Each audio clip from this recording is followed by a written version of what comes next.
Hello students, প্রতিদিনের মতো আজ আবার একটা নতুন প্র্যাকটিস সেট নিয়ে চলে এসেছি। আজকের এই প্র্যাকটিস সেটে বাছাই করা যে সমস্ত প্রশ্নগুলি রয়েছে সেগুলি সমস্ত কম্পিটিটিভ এক্সামের ক্ষেত্রে কিন্তু হেল্পফুল হবে। শুরু করছি আজকের প্র্যাকটিস সেটের প্রথম প্রশ্ন।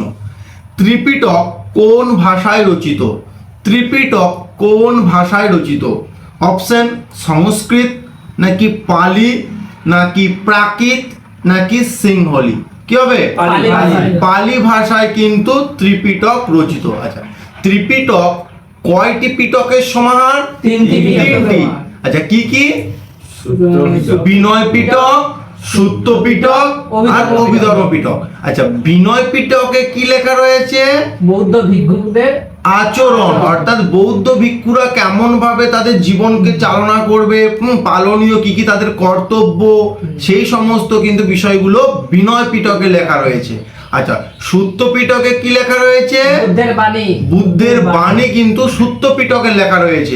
আচ্ছা, এই সূত্র পিটকের সবচেয়ে লার্জেস্ট, বৃহত্তম কিন্তু এই তিনটে পিটকের মধ্যে। আর আছে কি? অভিধর্ম পিটক। অভিধর্ম পিটকটা কি লেখা রয়েছে? দার্শনিক বিভিন্ন ধারণাগুলোর ব্যাখ্যা দেওয়া হয়েছে অভিধর্ম পিটকে। আচ্ছা, প্রথম এবং দ্বিতীয় পিটক অর্থাৎ বিনয় পিটক এবং সূত্র পিটক যে চারটে বৌদ্ধ সম্মেলন হয়েছিল, ওই প্রথম বৌদ্ধ সম্মেলনে কিন্তু সংকলন করা হয়েছিল। তাহলে পরীক্ষায় প্রশ্ন আসতে পারে, বিনয় পিটক কোন বৌদ্ধ সম্মেলনে সংকলিত হয়েছে? প্রথম বৌদ্ধ সম্মেলনেতে। আচ্ছা, আর অভিধর্ম পিটকটা তৃতীয় বৌদ্ধ সম্মেলনের সময় কিন্তু সংকলিত হয়েছিল। আচ্ছা, তৃতীয় বৌদ্ধ সম্মেলনটা কোন শাসকের পৃষ্ঠপোষকতায় হয়েছিল? অশোকের। এবং সেখানে সভাপতি কে ছিল? মোগালিপুত্র তিস্য, তাই তো? আচ্ছা, এবার আসি তোর সংস্কৃত।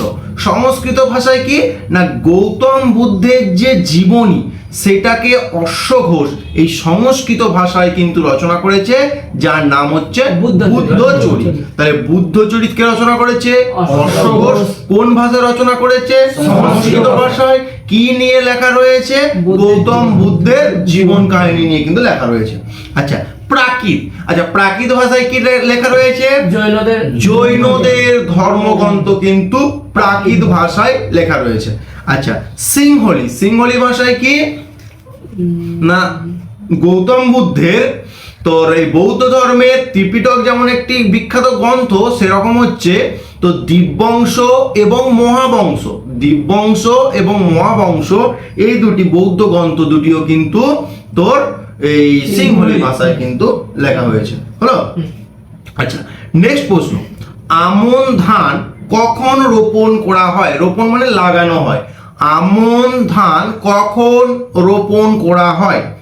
অপশন হচ্ছে শীতকাল, নাকি গ্রীষ্মকাল, নাকি বর্ষাকাল, নাকি বসন্তকাল? কি হবে? বর্ষা, মানে বর্ষার ধান আমন ধান। আচ্ছা, এই আমন ধানটাকে আর একটা নামে ডাকা হয়। কি নামে ডাকা হয়? অগ্রহায়ণী। অগ্রহায়ণ মাসে কাটা হয় বলে অগ্রহায়ণী ধান বলা হয়ে থাকে। এবং এই আমন ধানটাই হচ্ছে দেশের উৎপাদিত মোট ধানের 85% কিন্তু যোগান দেয় এই আমন ধান। আচ্ছা, আর আছে কি? শীতকাল। শীতকালে কোন ধান রোপণ করা হয়? শীতকালে বোরো ধান রোপণ করা হয়। আচ্ছা, গ্রীষ্মকালে আউশ ধান। গ্রীষ্মকালে আউশ ধান, শীতকালে বোরো ধান, বর্ষাকালে হচ্ছে আমন ধান। হলো? আচ্ছা, ধানের বিজ্ঞানসম্মত নাম কি? ওরাইজা স্যাটাইভা বা ওরাইজা স্যাটিভা। আচ্ছা, পশ্চিমবঙ্গের ধানের গোলা কাকে বলা হয়? পূর্ব বর্ধমান জেলাকে বলা হয় ধানের গোলা বলা হয়ে থাকে। আচ্ছা, আর চীন দেশে চীনের ধানের গোলা বলা হয় হুনান প্রদেশকে বলা হয়। আচ্ছা, তারপর বল, জাতীয় বা ন্যাশনাল যে ধান গবেষণাগারটা রয়েছে সেটা কোথায় অবস্থিত? ফিলিপাইন্সের ম্যানিলা। জাতীয় বলেছি, জাতীয়টা ফিলিপাইন্সের ম্যানিলা, উড়িষ্যার কটক। আচ্ছা, আর যদি বলে আন্তর্জাতিক ধান গবেষণাগার, ফিলিপিন্সের ম্যানিলা হচ্ছে আন্তর্জাতিক ধান গবেষণাগার। হলো? আচ্ছা, নেক্সট প্রশ্ন। সংবিধানের কোন সংশোধনী ভোটদানের বয়স 21 থেকে কমিয়ে 18 বছর করেছে? সংবিধানের কোন সংশোধনী ভোটদানের বয়স 21 বছর থেকে কমিয়ে 18 বছর করেছে? অপশন 60তম সংবিধান সংশোধনী, 61তম সংবিধান সংশোধনী, নাকি 62তম সংবিধান সংশোধনী, নাকি 63তম সংবিধান সংশোধনী? কি হবে? 61তম সংবিধান সংশোধনী অনুযায়ী ভারতীয় যে ভোটের যে ব্যবস্থা, সেখানে নাগরিকদের ভোটাধিকারের বয়স ছিল আগে 21 বছর, সেখান থেকে কমিয়ে 18 বছর করা হয়েছে। আচ্ছা, এই 61তম সংবিধান সংশোধনীটা কত সালে হয়েছিল? 1988 সালে হয়েছিল। আর লাগু বা কার্যকর হয়েছিল কত সালে? 1989 ঠিক তার পরের বছর 1989 সালে হয়েছিল। আচ্ছা, ভোট রিলেটেড কিছু জেনে নি। আচ্ছা, ভোটের সময় যে কালিটা দেয় সেটা কিসের কালি? Silver nitrate. সিলভার নাইট্রেট থাকে না, সিলভার নাইট্রেট দেয়। আচ্ছা, আর হচ্ছে এপিক। এপিকের ফুল ফর্ম কি? এপিক কার্ড বলে না, ভোটার কার্ডটা এপিক কার্ড। আচ্ছা, এপিক কার্ডের full form electron photo identity card. বল ইলেক্টরস। ইলেক্টরস প্রোনাউন্সিয়েশন ভালো করে করতে হবে। Electors photo identity card, EPIC. এই এপিক কার্ডটা সর্বপ্রথম ভারতে ইন্ট্রোডিউস হয়েছিল বা স্টার্ট করেছিল কততে? 1993 সালে। আচ্ছা, আবার ইভিএম। ইভিএম মেশিনে ভোট দিই না আমরা, ইভিএম মেশিনের ফুল ফর্ম কি? Electronic voting machine. Electronic voting machine, voter নয় কিন্তু, ভোটিং মেশিন। আচ্ছা আচ্ছা, আর হচ্ছে ভিভিপ্যাট। ভিভিপ্যাট হচ্ছে না, ভোটার, হ্যাঁ, ভেরিফায়েবল, হ্যাঁ, paper audit trail. Voter verifiable paper audit trail, VVPAT. ভিভিপ্যাটটা কি?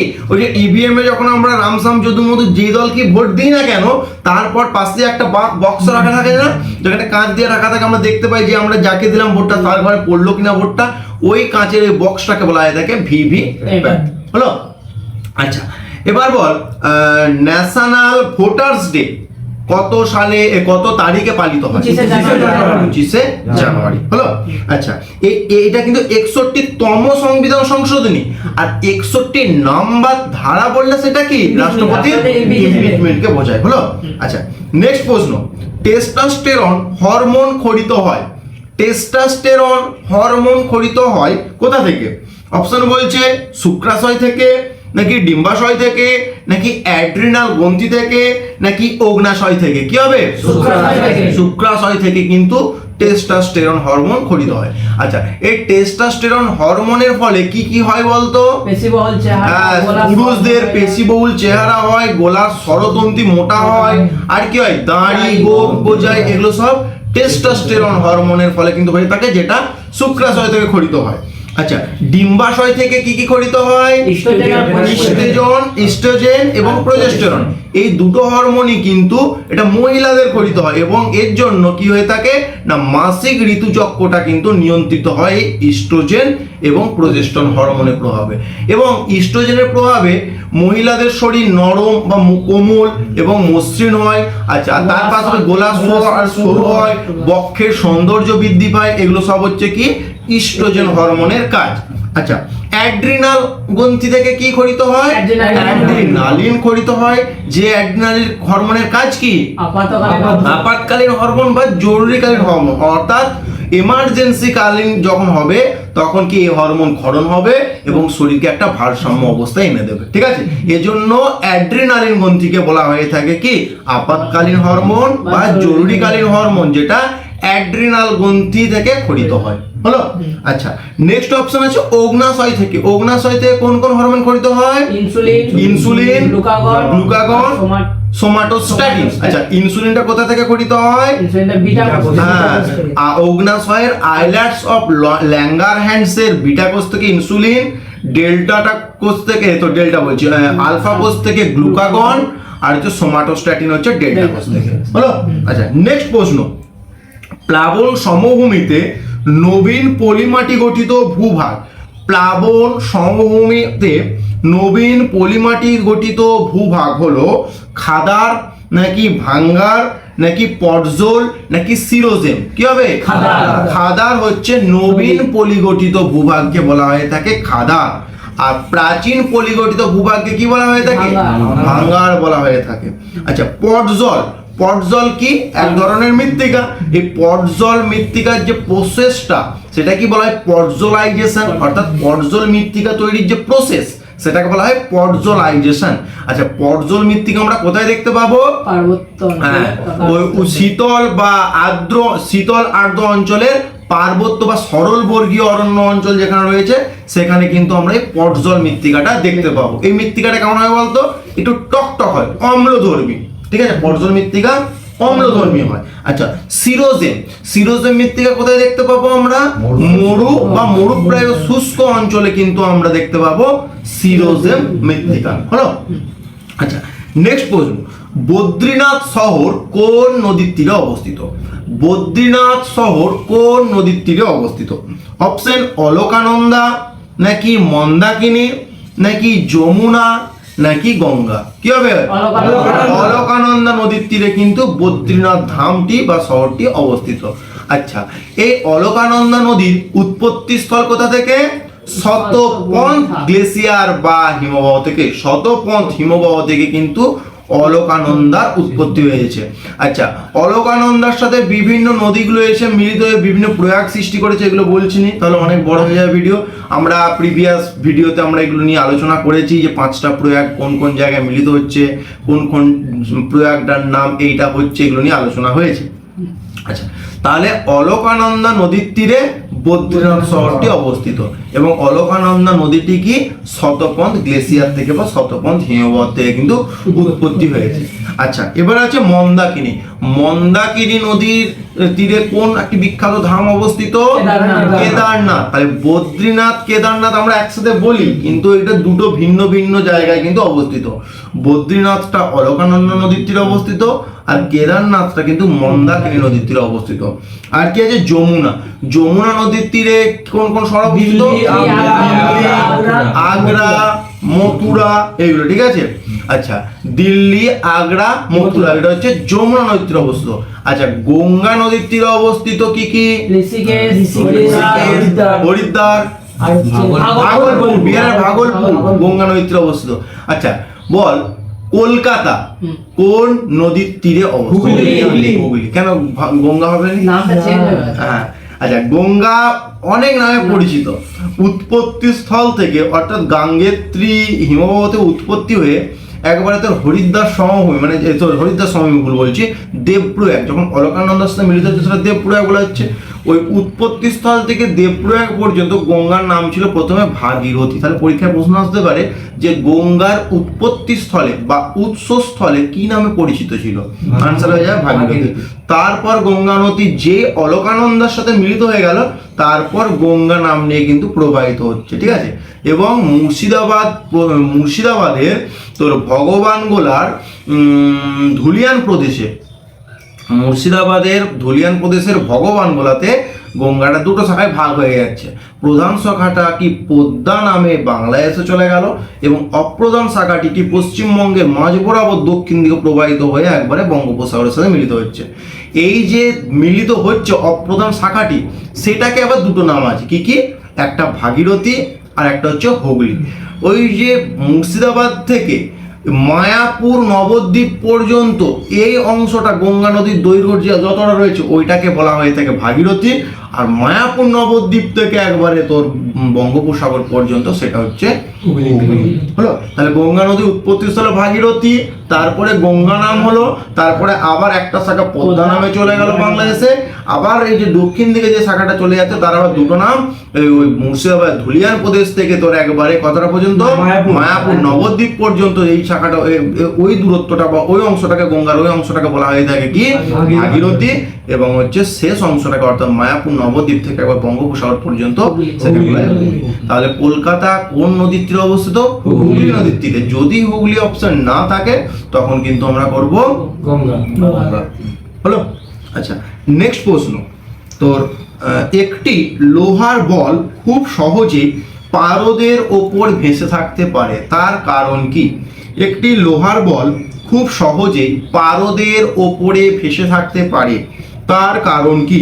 অপশন, পারদের আপেক্ষিক ঘনত্ব বেশি, নাকি পারদের আপেক্ষিক ঘনত্ব কম, নাকি উভয়ের আপেক্ষিক ঘনত্ব সমান, নাকি কোনোটি নয়? কি হবে? পারদের আপেক্ষিক ঘনত্ব বেশি।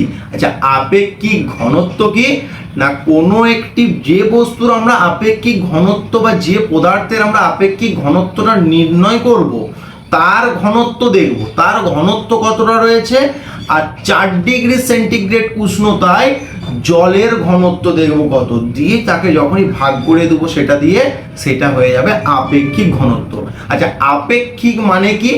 একটার সাপেক্ষে অন্যটা, তাই তো? তাহলে জলের সাপেক্ষে কোনো একটি বস্তু, এখানে পারদেরটাই ধরি, যে পারদের ঘনত্ব 4 ডিগ্রি সেন্টিগ্রেড উষ্ণতায় জলের ঘনত্বের তুলনায় কত গুণ ভারী বা কম, সেটা কি বলা হয়? আপেক্ষিক ঘনত্ব। আর আপেক্ষিক ঘনত্ব আর আপেক্ষিক গুরুত্ব কিন্তু বিষয় দুটো একই বিষয়, ঠিক আছে? আলাদা কিন্তু নয়, একই জিনিস। আচ্ছা, পারদের আপেক্ষিক ঘনত্ব বেশি তাই পারদ নিচে থাকছে, আর লোহার আপেক্ষিক ঘনত্ব কম তাই লোহা কিন্তু পারদের ওপর ভাসে আছে। হলো? আচ্ছা, লোহার কতগুলো আকরিকের নাম বলতে পারবি? Hematite, magnetite, limonite, siderite. মাথায় রাখবি, সবচেয়ে এই লোহার আকরিকগুলোর মধ্যে ম্যাগনেটাইট হচ্ছে সর্ব উৎকৃষ্ট, সব থেকে দামি হচ্ছে ম্যাগনেটাইট, কিন্তু সবচেয়ে বেশি পাওয়া যায় কি? হেমাটাইট। ঠিক আছে, তাহলে আকরিক লোহার সবচেয়ে কোন আকরিকটা বেশি পাওয়া যায়? হেমাটাইট পাওয়া যায়, কিন্তু সর্ব উৎকৃষ্ট কোনটা? ম্যাগনেটাইট। হলো? যেমন ঠিক কয়লার সর্ব উৎকৃষ্ট কোনটা? অ্যান্থ্রাসাইট, কিন্তু সবচেয়ে বেশি পাওয়া যায় কিন্তু বিটুমিনাস। হলো?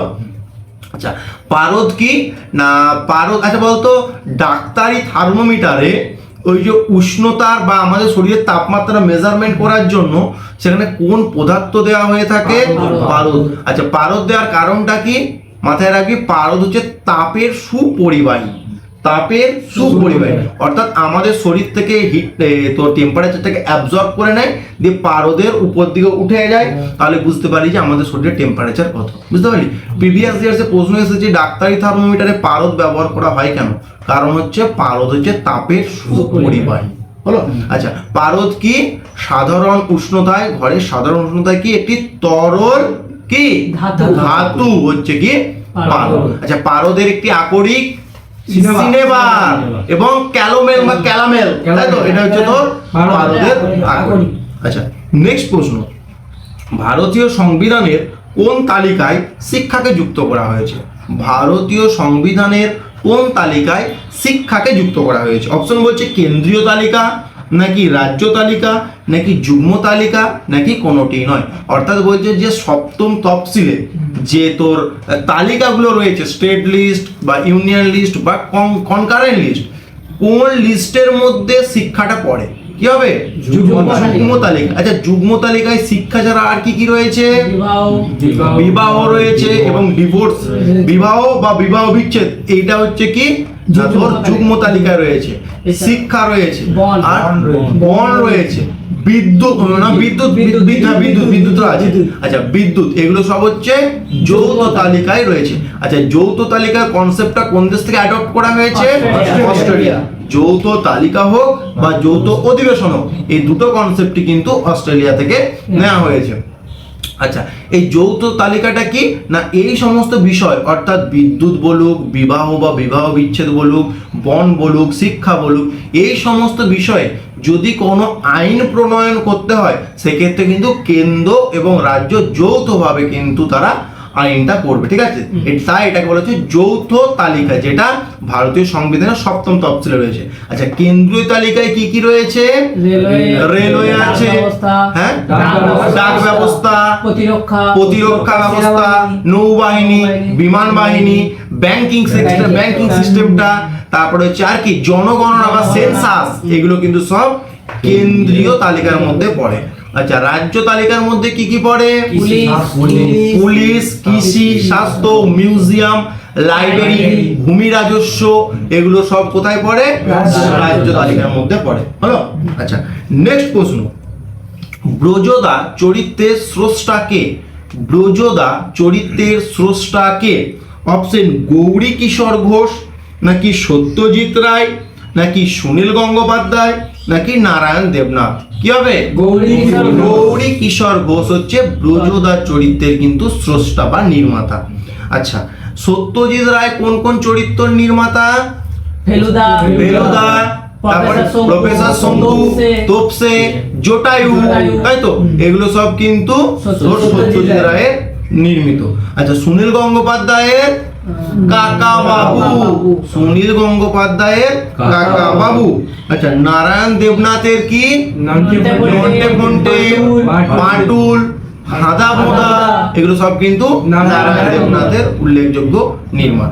আচ্ছা, আজকে আলোচনার শেষ প্রশ্ন, যেটা হোমওয়ার্ক থাকছে, তোমরা কমেন্টে আনসার জানাবে। প্রশ্নটি হলো, বায়ুমণ্ডলের অস্তিত্ব না থাকলে, বায়ুমণ্ডলের অস্তিত্ব না থাকলে আকাশের বর্ণ কি হতো?